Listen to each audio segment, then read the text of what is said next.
sense to deliver our principles, or makes sense for moving the ball forward on the field, which is a perfectly fine conversation to have. It just becomes about who's more conservative, which is really just a form of insulting somebody in order to bypass strong debate. Well, I really enjoyed your book. Thank you, Jordan. It means a lot to me. And I should also point out for everybody who's listening is that, Dan, maybe you can say a few words about this. You have a youth conference every year. You want to just talk about that? Maybe we'll close with that, because this is something you do that's quite unique, and I think it's quite remarkable. And it's also fun. It's leavened with that sense of humor that we described earlier. And it's an invitation to young people to participate civically in a positive manner that isn't a Hallmark greeting card, too. No, I love doing it. This will be our third year doing it in October. You appeared virtually last year and answered questions for a lot of the students. Last year we also had Ben Shapiro, we had Michael Knowles, Megyn Kelly came. This year is going to be even more eclectic. We're going to have Dennis Prager, and we'll have Michael Knowles again. We'll have conservative comedians like J.P. Sears. We'll also have Randy Houser play. He's a big country star. He'll play Saturday night. So I want it to be fun. We have the Wolf of Wall Street, Jordan Belfort, coming. He's going to give you financial advice. So it's just, what I'm trying to create here is a conservative TED Talk series, more or less, because every speaker, I work with them, I'm going to make sure we have a particular message to deliver.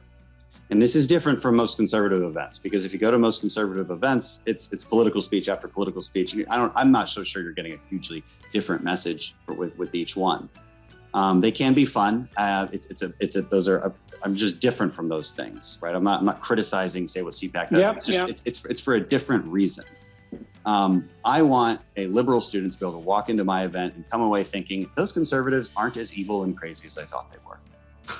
I want that to be possible. And more importantly, because it's majority conservative students coming to this, I want them to walk away with better ideas and better ways to formulate their ideas. Because a lot of people these days, and it gets to that when I tell young kids, like, don't make decisions too early, don't adhere too quickly to an ideology. Because what a lot of people end up doing is putting on a red jersey or a blue jersey and then screaming, okay, well, wait, now what do I say and why do I say it?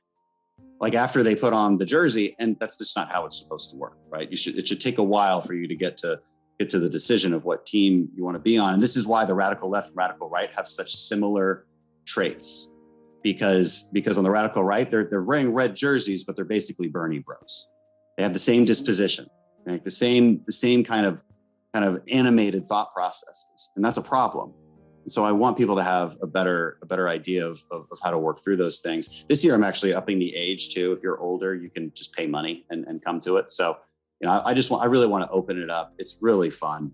And I hope you'll appear at least virtually this year as well. Yeah, well, I'd like to attend. I think I'll definitely attend virtually. I'd like to attend in person at some point. I think I'm touring, but I do think too that on the conservative front, I mean, you're an interesting figure because you're an adventurous guy and you're a creative guy and you've got a wicked sense of humor and a real sense of fun, and that adds that kind of libertarian spice in some sense to that conservative persona. And so there's a nice balance of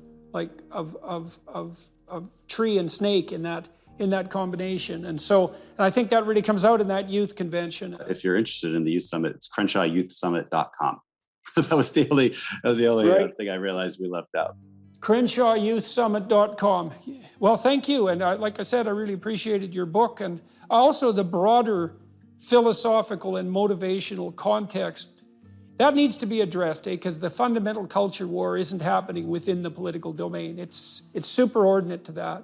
And I see your work and the way you conduct yourself in the political domain as reflective of something much deeper and more profound and necessary. Hello, everyone. I would encourage you to continue listening to my conversation with my guest on dailywireplus.com.